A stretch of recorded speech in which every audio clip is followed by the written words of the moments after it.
Welcome back to Master Your Glass with me, Livio Laro. Life is a fiesta. And so today, to celebrate that fiesta, we are going to feature 4 different tequila cocktails: the Classic Margarita, the El Diablo, the Paloma, and the Tequila Sunrise. Let's make it together. Okay, so the first drink I'm gonna make today is the Classic Margarita served on the rocks. To do that, I'm gonna take a rocks glass and I'm going to take the lime. I'm gonna take advantage of this lime and I'm gonna use it for a boatload of things. First, of course, I'm gonna use it for its lime juice, but I also want to take advantage of it and I wanna grab a little wheel that's going to be my garnish. This recipe here calls for 3/4 of an ounce of lime juice, and a lime typically has about an ounce. So if my calculations serve me properly, I'm gonna have 3/4 of an ounce here. Next I'm gonna do is I'm gonna use it also to rim my glass with salt. I know at times they say if you do not like salt, just rim half of it. I actually enjoy the salt component when it comes to this specific style of margarita, so I am going to rim the entire glass. Now, one of the cool things that this salt will give it is, of course, salinity. Now, salinity is very cool in cocktails, and by the way, as I mentioned that, have you visited the Master Your Glass website lately? If you visit it, you'll see that on the cocktail results or search, on the left, there's a little spider web, and that spider web will tell you if the cocktail you're about to make has sweetness, alcohol, salinity, acidity at the level that you would appreciate. So check it out. I'm sure you're gonna like it. Let's move this over here. I'm gonna take the glass and fill it with ice, set it right there. And then I have my shaker and my glass here. And filling this with ice. And then I am going to start by taking 1.5 ounces of Blanco Tequila.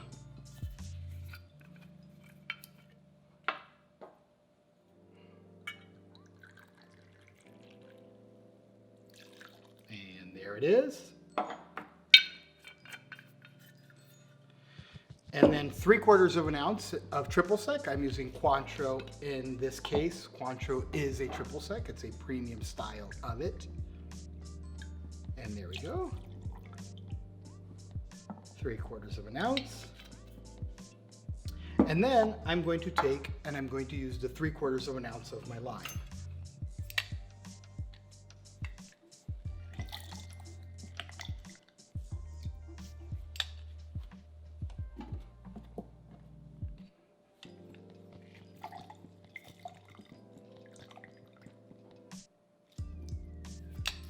Okay. So now that all my ingredients are in the mixing glass, I'm gonna go ahead and give this a shake. Give it a nice hard 10-second shake. And there we go. And I'm gonna strain it. Now, by the way, this cocktail was created in the late 30s, early 40s. It has several different stories on who created it. I believe that what is more important than who created it, since we don't really know, is how it became popular. And it became popular thanks to an ad that was created advertising the margarita cocktail. And that ad was created because of a bartender by the name of Johnny Derlesser, who served this drink to the executives of a liquor company, who then paid for the national ad. It was that ad that made this drink popular. And so that's a little tidbit on the history of the margarita. And here she is. Okay, I'm really excited about making you an El Diablo. So to make an El Diablo, this is a built drink. It's actually pretty easy to make. The first thing we're going to do is fill our highball glass with some ice all the way to the top. Just like that. And then this cocktail here, or long drink, calls for 1.5 ounces of reposado tequila. What exactly is reposado tequila? It is a tequila that has been rested, which is what reposado means, in some form of oak for at least 2 months, but not more than 1 year. Our next ingredient is going to be a 1/2 ounce of creme de cassis. Now, when you're purchasing a creme de cassis, please make sure that you are purchasing a high quality one. And the way you know that typically is the price. Another really good way to know that is the French-made ones are typically of higher quality. If you just buy the cheap one, it's gonna be very thick, it's gonna be very syrupy, and you're not gonna get that highly fresh, acidic quality that Cassis actually has. Our next ingredient is going to be a 1/2 ounce of lime juice. Now I'm going to go ahead and once again cut this lime in half, and then I'm going to cut it again, a little slice off of it. I'm going to take this slice and I'm going to cut it in half, and I'm going to use it as a garnish. This drink will typically call for a wedge. I'm not a wedge lover because once I've pulled one wedge out, I cannot use it to really squeeze it. So I want to keep this cut right here so that I can press the juices of the lime in the future. So here we go. And we're gonna put a 1/2 ounce of lime juice, just like that, into our glass.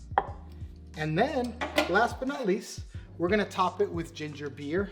Another high quality ingredient needed here is a really good ginger beer. So we're gonna top that all the way up to the top, just like that. Okay, we're gonna give this a nice little stir. The good thing about this drink is it's almost color coded. You know that it's mixed well when the burgundy color from the bottom makes its way to the top. And then I'm gonna take that 1/2 lime slice that I cut, and I'm gonna shove it right over there. Once again, a wedge would be nice, but to me, in this setting, it considers a waste, so I'm gonna go with a wedge. Excited about this one. To make a Paloma, the first thing we're gonna do is we're gonna salt the rim of the glass.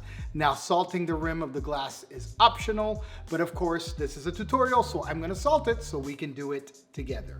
To do so, I'm gonna grab, I have a leftover lemon that I used in a show that I filmed previously. I'm gonna just moisten up the edge of this glass. Now, if I really wanted to, I could also just moisten up half of it. I typically will do that with a glass that is wider. When I use a thin glass, I like to rim the entire glass. So here we go. Now I'm going to take this and I'm going to just submerge it just like that into salt, up and down,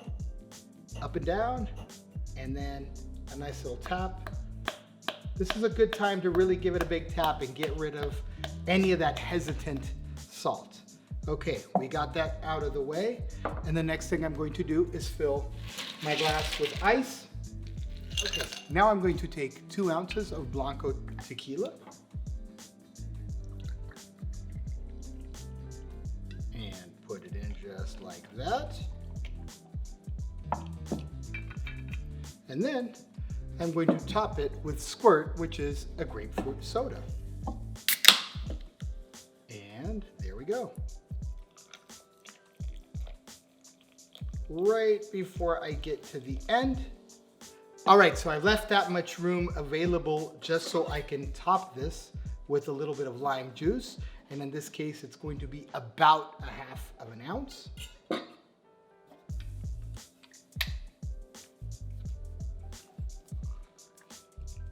Just like that. Now, the order of the lime juice after the soda could have been reversed as well, but when you actually put it on top of the bubbles are now actually helping push things up very nicely and help giving this a mix. And then just a little mix like that.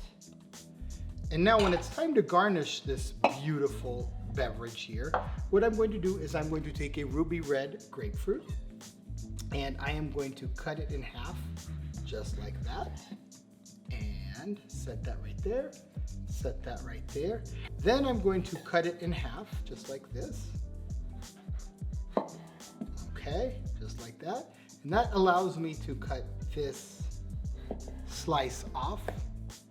And then I'm going to take this leftover grapefruit, leave it right here. And I literally just want to cut this in half. And I have what is a wedge. And I'm going to put a little cut in that wedge just like this. Now, earlier, okay, this drink is done by the way. Earlier, I also squeezed or I pressed some fresh grapefruit juice. And in that case, if I did not have the squirt, or if I wanted to go that way, I could have also added, in addition to the 2 ounces of tequila, I could have added 2 ounces of that ruby red grapefruit juice, and I could have topped it with soda, okay? Okay, so this too is a built drink served in a tall glass. So we're going to go ahead and add ice. Just like that, all the way to the top. 2 ounces of reposado tequila.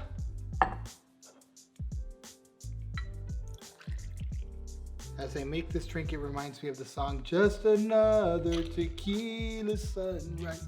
I'm wondering if I have to pay royalties to the singer if I'm singing the song on YouTube. All right, so we have 2 ounces of the reposado tequila. We're gonna top this up. This OJ, I squeezed it a little bit earlier. Now this is gonna add up to being about 3.5 ounces, and that's because you want to save a little bit of room for your grenadine syrup, which is about to come. And here it is.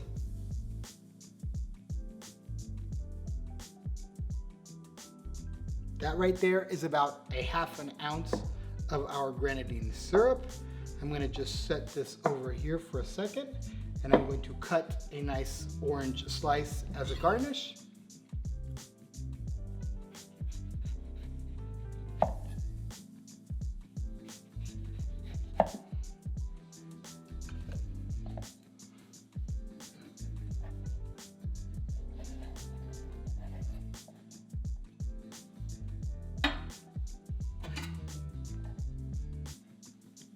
There we go. I am a big proponent of mixing these drinks. However, this drink just has this beautiful Instagrammability appeal that I'm keeping in there. Having said that, I will mix this drink before I drink it. I will mix this drink before I drink it. All right, I can't wait to taste these 4 beauties. We're going to start with the Classic Margarita here. All day zesty. I actually love the salinity of the salt on the rim. Just nice kind of oaky vanilla flavors from the tequila with, of course, the citrus and herbaceous notes that the spirit gives us. The orange from the Cointreau, which is kind of sitting right in between that citrus note and that tequila taste. And this is just really, really refreshing.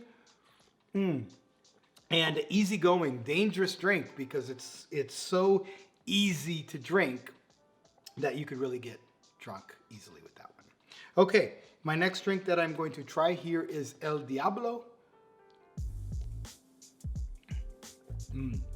Yeah, and it's still a very fresh drink, mouth-watering, thirst-quenching, but I do feel like it's got a little more oomph than the margarita does.